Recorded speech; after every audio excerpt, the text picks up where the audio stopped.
Having the courage to ask that question is a lot different once you've gained that context. We want to be people who show up for the other people in our life who matter.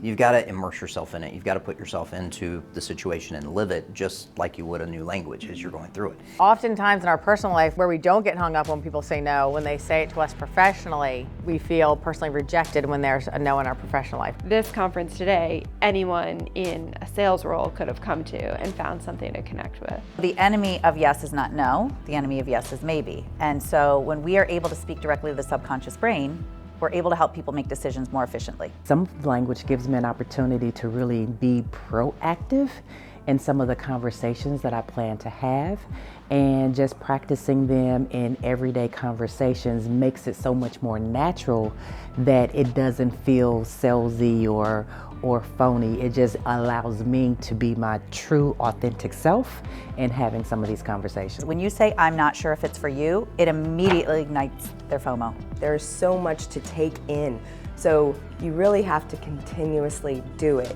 So being here, hearing it firsthand from Nicole and Andrea really does help firsthand. We're not going to make a move towards something that we want.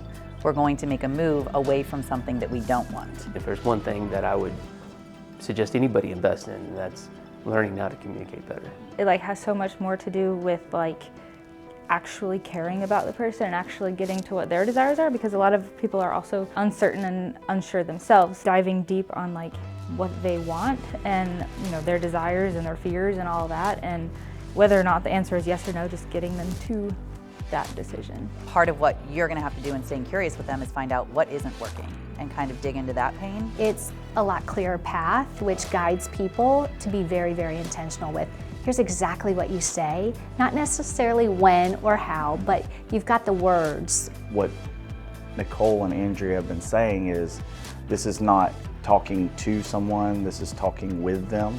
It's going to affect not only your business, but it's going to affect your relationships, it's going to affect your marriages, it's going to affect your kids and how you do them. I wish that I'd gone through this before my kids got into their teenage years.